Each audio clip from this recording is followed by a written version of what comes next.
Assalamualaikum warahmatullahi wabarakatuh. Hamdan syukranillah amma ba'd. Sahabat manusia plural yang saya hormati, saya banggakan. Masih tentang si Aris. Assalamualaikum warahmatullahi wabarakatuh. Saya mendapatkan kabar yang kurang enak. Sahabat saya di Pleret Bantul, Gus Fuad, dipukul sama orang yang tidak bertanggung jawab. Entah siapa yang mukul, saya nggak tahu lah. Tapi kayaknya pemukulan itu dampak dari friksi atau perbedaan pendapat pandangan Gus Fuad mengenai Habib kalau nggak salah. Saya kok jadi aneh. Kalau saya ya pendapat diadu dengan pendapat, pemikiran diadu dengan pemikiran, dalil diadu dengan dalil, argumentasi diadu dengan argumentasi. Ya aneh saja kalau kemudian berbeda pendapat, mainnya pukulan, mainnya fisik dan lain sebagainya. Saya itu sering loh berbeda pendapat, tapi kemudian kita berbeda pendapat itu di mindsetnya, di pemikirannya, di pendapatnya, di gagasan, di ilmunya. Bukan berarti kemudian kita membenci orangnya. Contoh nih, yang dulu katanya Gus Miftah bermusuhan dengan Ustadz Khalid Basalamah. Oh tidak, saya memang berbeda pandangan dengan Ustadz Khalid Basalamah mengenai wayang umpamanya. Tapi ketika haji, saya ketemu dengan Ustadz Khalid Basalamah di Padang Arafah, kita berpelukan biasa gitu. Kita ngobrol santai. Artinya apa? Ya, karena kita berbeda pendapat, bukan berarti harus musuhan. Nah, jeleknya di Indonesia kita hari ini adalah kalau bermusuhan, mohon maaf, kalau berbeda pendapat dianggap musuh. Ini kultur yang tidak boleh dibiasakan. Kita boleh berbeda pendapat, jangan kemudian dari perbedaan pendapat itu menjadikan kita bermusuhan. Apalagi kok main pukul hari gini, bro, nggak pantas lah. Stop kekerasan. Stop. Assalamualaikum warahmatullahi wabarakatuh. Manusia yang gagah yang datang menggeruduk kediaman Gus Fuad Pleret, lalu dia yang emosi, lalu dia yang marah-marah, lalu dia yang datang menghampiri Gus Fuad, entah mau ngapain, kayaknya sih mau nempeleng, mau nampar atau mau apapun itu. Lalu kemudian dia yang kena pukul, ya. Lalu dia mencak-mencak nantang duel. Lalu dia melaporkan ke polisi dan polisi menerima laporan itu. Kebayang saya nanti BAP-nya lucu. Lucu BAP-nya, bos. Ya. Kan ditanya mungkin nanti oleh polisi. Apa ini? Bagaimana kronologisnya? Kejadiannya gimana ini? Kenapa sampai Anda kena pukul? Jadi gini Pak Polisi. Saya itu datang bersama kawan-kawan, ada habaib pula, ke pesantren Gus Fuad Pleret, ya, untuk menanyakan sesuatu, untuk proses tabayun. Terus gimana? Kata Pak Polisi. Nah, saya ketemu dengan kawan-kawan dengan Gus Fuad Pleret. Kita berbicara panjang lebar. Terus kenapa bisa Anda kena pukul kayak gini? Jadi gini, saya itu emosi Pak Polisi. Kenapa emosi? Itu melihat gaya duduk Gus Fuad Pleret yang bagi saya nggak sopan. Akhirnya saya datang refleks mau mukul Gus Fuad, tiba-tiba banyak orang yang menghadang, malah saya kena pukul. Anda waras mungkin, kata Pak Polisi. Itu Anda yang salah, Anda yang bertamu, Anda yang emosi. Orang yang kemudian Anda datangi juga santai-santai aja, kalem-kalem aja menerima proses tabayun. Anda kena pukul, ya wajar. Kalau seumpama si Aris dan kawan-kawannya diam, hanya sebatas di lisan, tidak ada gerakan, maka insiden ini tidak akan terjadi. Jadi apinya datang dari si Aris ini yang melakukan gerakan menghampiri Gus Fuad, dengan kita lihat sama-sama tangannya sampai udah bergetar kayak gitu, kayak mau nampar. Ya wajar dong para santrinya kemudian menghadang, ya. Karena yang punya pengikut itu bukan hanya Anda loh. Hati-hati.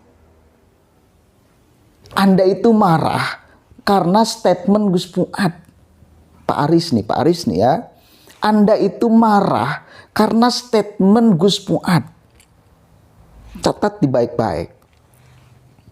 Hanya karena statement marah luar biasa.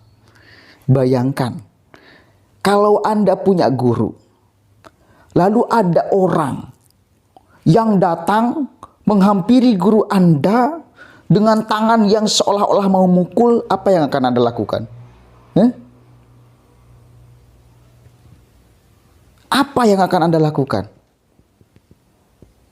Kan pasti Anda bakal juga sama marah. Mungkin nggak tahu orang yang akan jadi apa oleh Anda. Hanya karena statement Anda marahnya luar biasa. Apalagi guru Anda dihampiri oleh seseorang mau dipukul. Kan sama poinnya. Bahkan lebih parah Anda. Jadi intinya memang orang kayak gini tuh temperamental. Entah kemudian didikan siapa, aneh saya.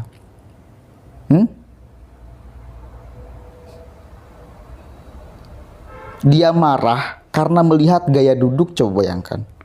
Melihat gaya duduk loh. Marah karena melihat gaya duduk. Apalagi mungkin dia mendengarkan statement. Apalagi kemudian dia melihat gurunya ada yang menghampiri seperti apa yang dilakukan oleh si Aris. Akan gimana coba? Hanya lihat gaya duduk bos. Tidak ada ucapan apapun dari Gus Fuad itu, tak dimendengarkan. Cuma gaya duduknya aja. Ya. Sekali lagi si Aris ngamuk karena melihat gaya duduk yang dianggapnya tidak sopan di depan gurunya. Lalu si Aris ngomong, pakai adab ya, ente ngomong itu, bertamu itu, lalu kemudian menghampiri itu pakai adab atau tidak? Benar-benar kualitas kesabarannya kan bisa diuji di sini. Berarti benar-benar luar biasa. Gimana cara didikannya saya? Wah, fanatiknya luar biasa. Ini Habib ini kalau kemudian Anda anggap sebagai ulama, Gus Fuad juga ulama loh. Ya, jelas pesantrennya ada, jelas santrinya ada. Ya, jadi posisinya setara.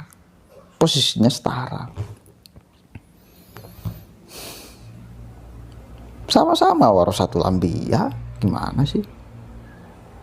Lalu Anda anggap duduknya nggak sopan hanya karena duduk. Beda cerita, misal jika mereka datang rame-rame ke pesantren Gus Fuad. Gus Fuad sudah menyiapkan pasukan santrinya dan pembelanya. Ya. Lalu kemudian ketika mereka menginterogasi Gus Fuad, nah datang ini pengikut Gus Fuad, santrinya Gus Fuad menyerang. Baru itu salah. Ini kan Gus Fuadnya santai, kalem, mendengarkan setiap ocehan-ocehan mereka, ya, ucapan-ucapan mereka. Lalu ini si Aris emosi di rumah orang, di rumah pimpinan pondok pesantren, bayangkan. Pangga sengklek itu namanya. Itu mengorbankan nyawa, untung mungkin gak melayang nyawanya. Kan gitu. Anda itu sudah sangat dihormati loh oleh tuan rumah.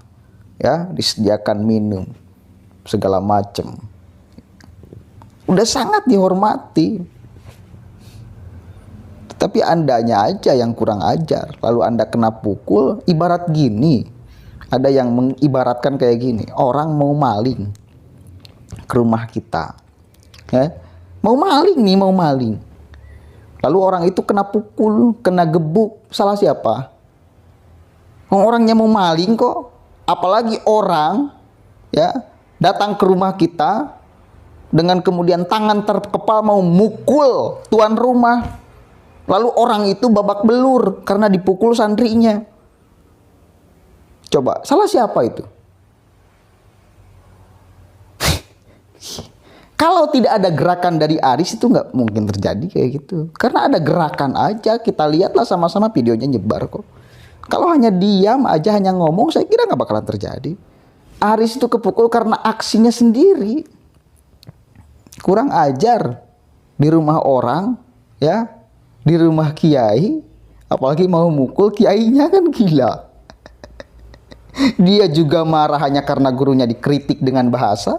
Apalagi ada orang yang menghampiri, mengepalkan tangan, ingin memukul gurunya. Coba mau diapakan oleh si Aris kalau ada orang yang seperti itu kepada guru si Aris tuh. Kan itu.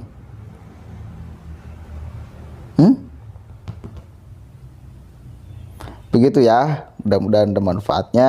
Ya kebayang aja saya pas di BAP-nya nanti.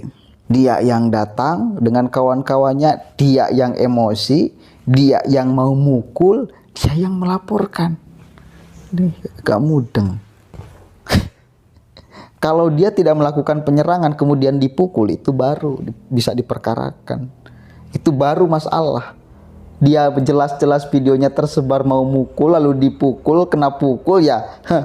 Itu setimpal namanya. Karena kalau dia tidak dipukul mungkin dia akan mukul. Kalau dia tidak ditampar mungkin akan nampar Gus Po. Aduh, udah jelas lah gestur tubuh, kemudian maju ke depan. Wah, itu udah jelas tuh, udah jelas. Kalau dia tidak dipukul pasti bakal mukul. Kalau dia tidak ditampar pasti bakal nampar. Mukulnya ke kiai lagi, di depan santrinya lagi. Namparnya ke kiai lagi, di depan santrinya lagi. Ya otomatis santrinya akan gerak-gerak. Aduh, gimana sih Anda? Sok aneh-aneh baik. Ngajiin karusuhan di Imah Batur. Aduh, saya ya lah. Guys, kita saksikan nanti akan seperti apa proses di polisinya. Mungkin tertawa polisinya juga. Salah sia tahun kata polisi itu. Ya. Assalamualaikum warahmatullahi wabarakatuh.